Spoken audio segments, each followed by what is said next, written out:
Di negara-negara maju pun seperti Amerika Serikat dan Jepang, statistik telah berkembang pesat berdasarkan kemajuan ekonomi dan teknis. Dapat dikatakan bahwa kemajuan suatu negara sangat ditentukan oleh sejauh mana ia dapat menerapkan statistik untuk memecahkan masalah pembangunan dan perencanaan pembangunan. Oke, next. Saya serahkan kepada yang lain.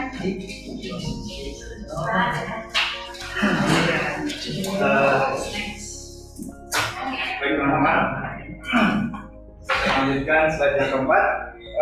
Sebelumnya saya mau tanya sama teman-teman semua, ketika saya menyebutkan negara Jepang, apa yang terlintas dalam Anime.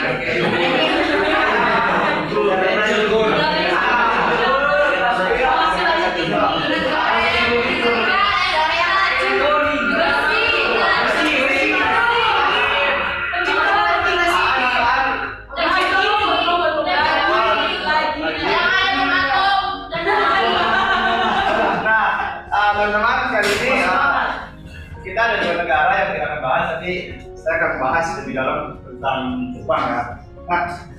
Nah, negara Jepang ini adalah negara yang berhasil dalam pembentukan statistika, atau dia berhasil menggunakan statistika. Kayak contohnya, kalau teman-teman lihat di sekarang ini banyak desain mereka yang telah berhasil, kayak produk-produk mereka.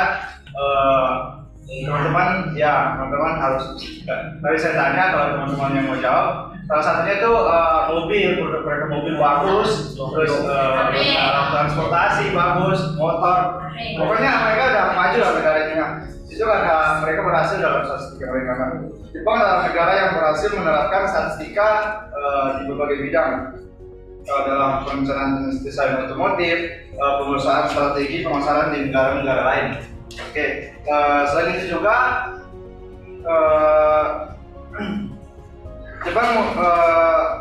Jepang berhasil mengembangkan statistika mereka Jepang berhasil menggabungkan statistika dengan ekonomi. Nah, desain kayak psikologi, terus kayak sosiologi masyarakat, dan menganalisis perilaku konsumsi nasi, itu Jepang sudah berhasil menerapkan atau menggabungkan statistika dalam bidang ekonomi itu. Oke. Nah, next.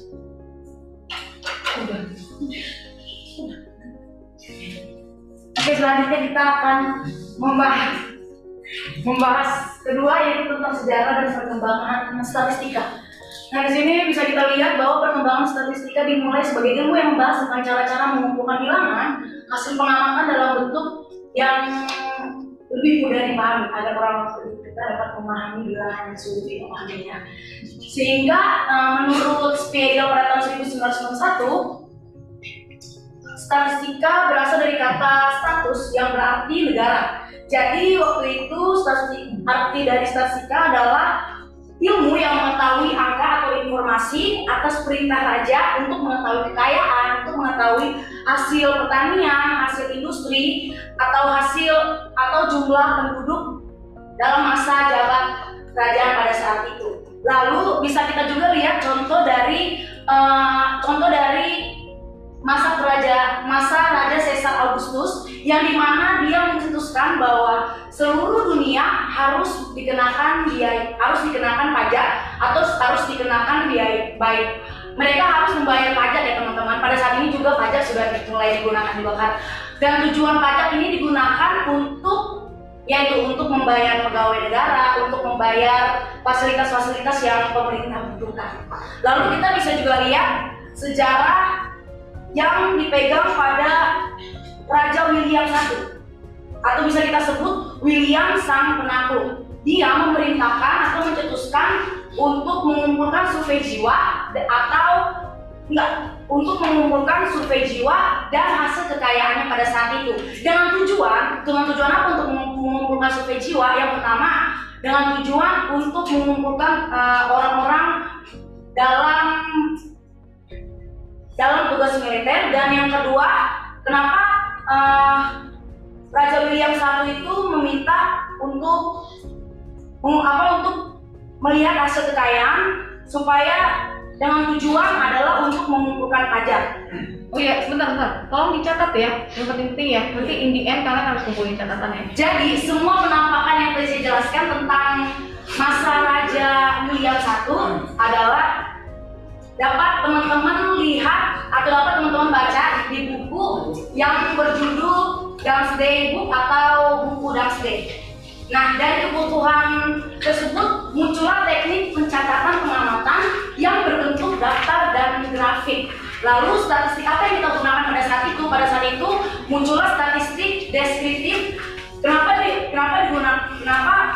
bisa statistik deskriptif digunakan? Karena pada saat itu statistika deskriptif dapat berkembang tanpa memerlukan dasar matematika yang kuat, teman-teman. Jadi kenapa pemerintahan kerajaan pada saat itu menggunakan statistika deskriptif? Because karena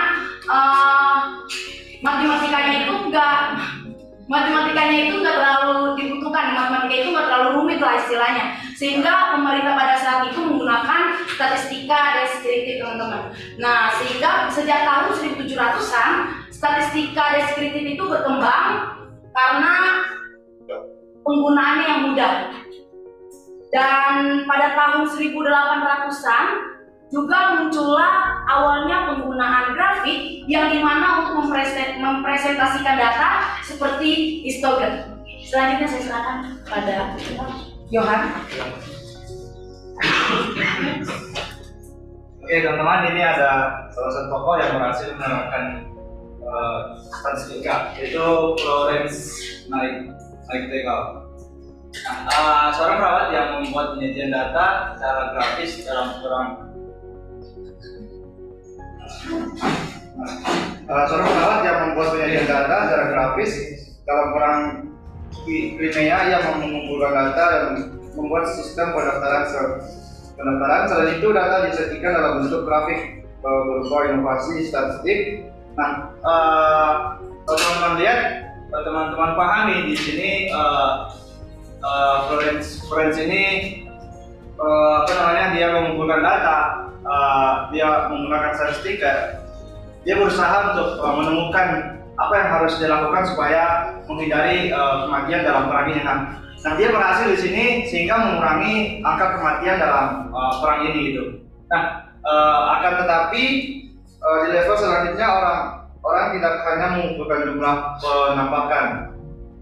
Mereka juga tidak puas pada apa yang diperoleh dari sampel yang digunakan untuk mendiskusikan populasi, sehingga upaya yang dilakukan untuk memperbaiki ialah bagian umum yang membahas secara menarik kesimpulan berdasarkan bilangan-bilangan yang diamati disebut statistika induktif. Nah, seperti itu teman-teman, kita akan membahas kita ditemukan oleh dua orang tokoh yang berhasil menerapkan ilmu statistika dalam kehidupan mereka atau dalam keseharian mereka bermasyarakat. Yang kedua ada Carl Pearson. Carl Pearson juga membawa perkembangan awal statistik induktif dimulai oleh Carl Pearson pada awal 1900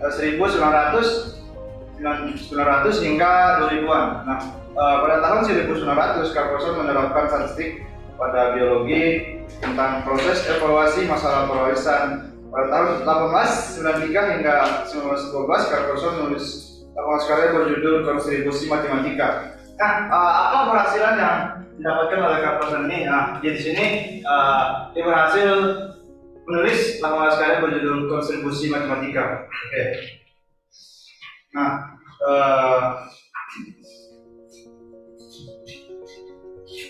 perkembangan pusat statistik yang statistik induktif terjadi setelah R.A. Fisher dari 1890 sampai 1962. Dia menulis artikel yang sangat terkenal pada tahun 1922 yang berjudul on the medical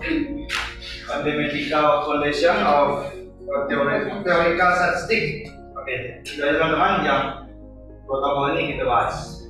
Oke, next. Nanti kita akan kirimkan materinya untuk bisa lanjut lagi, guys. Oke, next lagi, guys. Lanjut lagi. pendapat untuk statistik menjadi ilmu yang matang dan mulai berkembang di bidang ekonomi, industri, dan masih banyak lagi. Nah, di sini kita akan membahas dua hal, yaitu ekonomi dan industri. Nah, perkembangan ilmu statistika dalam bidang ekonomi ini dikenal dengan ekonometrika dimulai pada tahun 1920 yang dipelopori oleh Ragnar Frisch dan Diguergan. Ekonometrika adalah suatu cabang ilmu ekonomi yang merupakan integrasi dari ilmu ekonomi matematika. Nah, statistika adalah bidang yang mengontrol kualitas dan pengelasan desain eksperimen faktoral praktis yang berupa memaksimalkan jumlah eksperimen yang relatif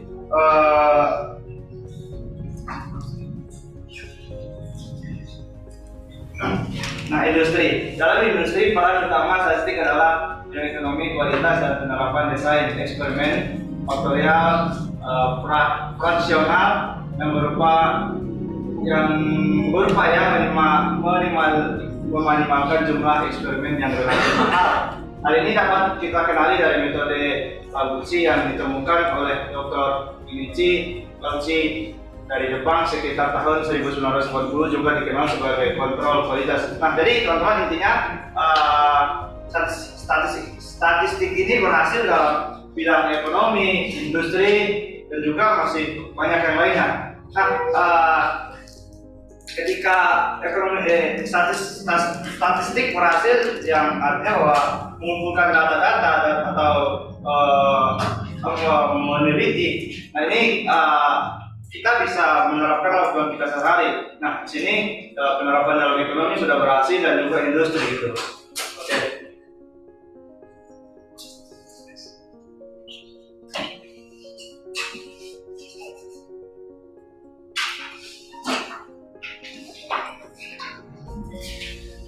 Oke, kita masuk ke dalam fokus selanjutnya, itu ada William Edward. Nah, beliau ini atau si William Edward ini yang pernah belajar di Seward dalam bidang manajemen. Nah, beliau juga tertarik untuk mempelajari pada penerapan statistik untuk perencanaan, kendali mutu, dan inovasi untuk industri. Nah, gagasan beliau ini terangkum dalam 14 poin manajemen atau biasa disebut dengan 14 prinsip Deming. Nah, misal ada salah satunya, contohnya itu jangan memilih pemasok karena harga, tetapi pertimbangkan kualitas dan pilih pemasok menggunakan kontrol kualitas. Nah, untuk meningkatkan proses demi memperkenalkan langkah-langkah sistematis pada tahun 1950. Nah, yaitu ada PDCA atau Plan, Do, Check, and Act. Nah, dan ini pada tahun 1950. Nah, para pemimpin bisnis dan industri yang berpartisipasi dalam USE atau Japan Union of Scientists and Engineers. Nah, di Jepang menggunakan Deming untuk mengajarkan metode baru tersebut. Jepang berkontribusi pada pemulihan industri dan ekonomi Jepang yang hancur setelah Perang Dunia Kedua, yang akhirnya menyebabkan gerakan ekonomi bagi Jepang pada abad ke-20. Nah, meskipun gagasan Deming berhasil di Jepang, tetapi sebagian besar diabaikan di Amerika. Metode Deming tidak diterapkan hingga awal 1980-an, ketika perusahaan-perusahaan Amerika merasa perlu meningkatkan efisiensinya agar dapat bersaing di pasar luar negeri. Dengan berkembangnya penggunaan statistika dalam bidang industri yang menunjukkan keunggulannya, maka muncullah ilmu baru yang merupakan gabungan dari statistika dan manajemen yang dikenal dengan Six Sigma, yang bertujuan untuk menghasilkan produk dengan konsep tanpa cacat atau disebut dengan zero defect. Nah, metode ini diadopsi secara luas di industri besar seperti Motorola atau pengadopsi siswa awal, General Electric Company atau GE, serta produk-produk yang lain. Next. Ini sekarang ada. Jadi selanjutnya saya akan membahas artian dari statistik. sebelumnya statistik data university. Nah, sebelumnya teman-teman harus mengetahui bahwa statistika dan statistik itu merupakan dua pengertian yang berbeda ya teman-teman. Nanti statistika akan dibahas pengertiannya oleh rekan saya Boy. Saya membahas pengertian statistik. Nah, di PPT secara kebahasaan statistik adalah kata yang digunakan untuk mewakili serangkaian peristiwa, seringkali berupa angka-angka yang disusun dalam tabel atau diagram yang menggambarkan sekelompok data yang berangka. Nah, mungkin beberapa teman-teman pernah mendengar istilah statistik di sekolah atau di media atau pernah membaca di koran kayak istilah statistik tingkat pertumbuhan penduduk atau statistik tingkat konsumsi. Nah, statistik itu bukan ilmu ya teman-teman, tapi seperti apa gitu. Nah, secara sederhananya ya teman-teman, statistik itu merupakan kumpulan data dalam bentuk angka atau bukan angka yang berkaitan dengan masalah tertentu yang disusun dalam bentuk tabel, daftar, diagram atau yang lainnya. Nah, ini beberapa contohnya kayak ada 60% penduduk yang membutuhkan air minum. Nah, kata 60% ini merupakan statistik ya teman-teman. Kenapa disebut statistik? Karena kita mendapatkan informasi 60%-nya ini. 60% itu kan termasuk data gitu. Kita dapat informasi data 60%, makanya disebut statistik. Lalu ada yang kedua contohnya statistik vital pada waktu tersebut adalah 38, 33, 35. Nah, rangkaian kata-kata ini juga disebut statistik. Nah, ini contohnya statistik berupa narasi ya teman-teman. Boleh next slide. Nah, kalau yang ini bukan bentuk narasi, ini lebih ke statistik deskriptif ya teman-teman. Contohnya kayak ini diagram batang, keuntungan bulan keberapa. Nah, kalau yang ini yang sebelah kanan namanya infografis. Oke, boleh next slide. Saya sekarang kepada rekan saya Boy.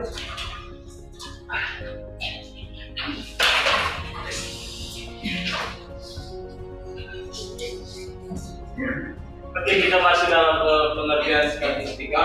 Nah, dalam pengertian statistika ini juga berhubungan dengan bagaimana mengumpulkan data, mengolah dan menganalisis dan menarik kesimpulan dan membuat keputusan berdasarkan informasi yang tersedia. Di mana teman saya sudah jelasin perbedaan statistika dengan statik.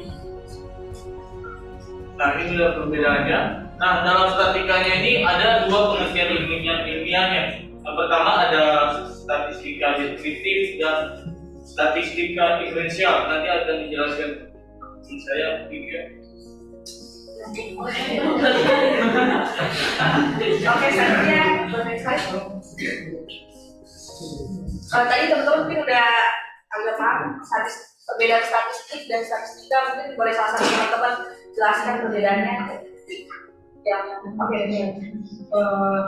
Kalau salah statistik itu angkanya, statistika itu cara pengelolaan angkanya. Ya, betul. Kalau statistik itu lebih kepada hasil yang lain, kita bisa kayak diagram-diagram ini itu disebut statistik. Sedangkan kalau statistika itu kayak ilmunya yang dijelaskan oleh Henry Boy. Nah, di dalam statistika terbagi menjadi dua bagian besar. Yang pertama ada statistika deskriptif dan statistika inferensial. Yang pertama saya bahas ada statistika deskriptif. Statistika deskriptif itu memiliki tujuan untuk mendeskripsikan atau memberikan gambaran tentang topik penelitian sebagaimana adanya tanpa kesimpulan atau generalisasi.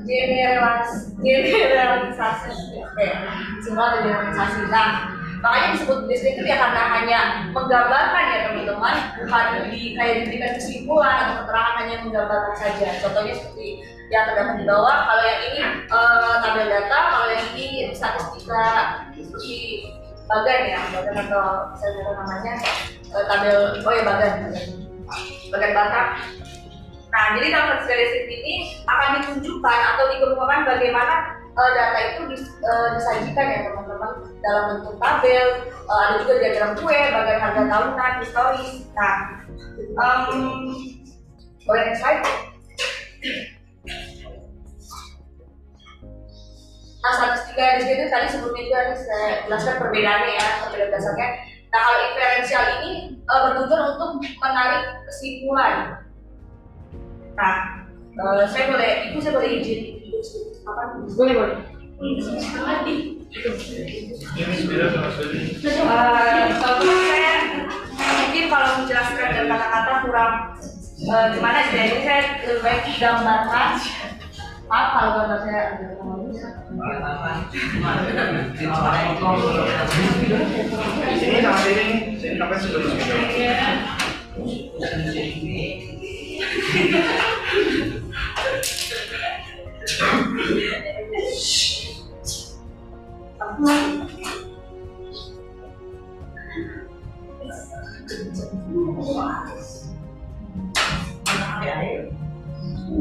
Nah teman-teman, di populasi di sampel. Kalau mungkin pernah dengar istilah populasi atau sampel di sekolah, di SMA atau di SMP, pernah belajar matematika populasi sama sampel. Nah kalau di deskriptif itu mengambil data kayak gambar diagram tadi sebelumnya, atau sebelumnya yang deskriptif belumnya deskriptif. Nah kalau di deskriptif itu ambil datanya bisa dari populasi, bisa dari sampel. Nah kalau selanjutnya yang inferensial itu ambil datanya dari sampel, tapi dia ingin kayak lebih mengetahui lagi tuh kondisi populasi, ingin mengetahui kondisi populasi dari sampel, hanya dari sampel. Itu perbedaannya. Kalau deskriptif bisa dari sampel, bisa dari populasi, bisa dari sampel. Sedangkan dari inferensial itu mau mengetahui kondisi populasi itu dari sampel. Nah, teknik pengambilan populasi ke sampel ini teman-teman pasti sudah tahu namanya sampling kan? Iya. Sampling. Pengambilan populasi ke sampel itu benar-benar belajar namanya sampling. Nah, jadi dari statistika inferensial ini mengambil datanya menggunakan data sampel untuk mendapatkan gambaran informasi dari suatu kelompok data populasi. Sekali lagi statistika inferensial itu menggunakan data sampel yang ini untuk mendapatkan gambaran dari kelompok data populasi. Jadi nggak langsung dari populasi tapi dari sampel. Itu perbedaan mendasarnya ya teman-teman dari statistika inferensial ataupun deskriptif. Oke, boleh next slide. Maaf sebelumnya lagi. Nah ini contohnya ya teman-teman gambarnya. Yang di titik itu prediksi, kalau yang garis di titik itu garis yang dari titik itu data sebenarnya. Jadi mungkin lebih didetailkan lagi oleh kelompok selanjutnya ya, karena saya hanya membahas sejarah perkembangan dan pengertian statistika. Oke, next slide saya sekarang kepada Mas Hendro.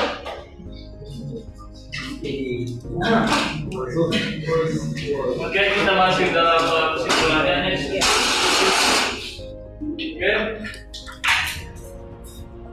Oke, kita masuk dalam kesimpulan. Jadi statistika ini banyak diterapkan dalam beberapa bidang seperti pendidikan, politik, industri, teknologi dan lain-lain. Nah, terutama juga dalam penelitian. Untuk meningkatkan kualitas penelitian ini, selain ini meningkatkan bidang ilmu yang ditekuni, juga dilakukan dengan meningkatkan pengajaran statistika, baik dari aspek teknis maupun sifat kerjanya, kegiatan metode ilmiah. Nah, dalam meningkatkan pengajaran ini, statistika ingin membangun dan memelihara pemikiran positif serta mensosialisasikan statistika pada seluruh lapisan masyarakat. Nah, masyarakat juga akan mendorong perkembangan penelitian dan iptek di segala bidang yang sudah dijelaskan tadi. Oke, sekian dari kelompok kami. Jika ada yang bertanya, dipersilakan. Ya, terima kasih kelompok 1 yang sudah menyampaikan materinya dengan baik. Silakan dari pendengar sekalian yang ada di sini, silakan Ibu kasih kesempatan untuk 3 orang ajukan namanya dan tolong dicatat ya pertanyaannya ya. Tolong dicatat namanya siapa yang bertanya, nanti dilaporkan ke saya. Oke, silakan.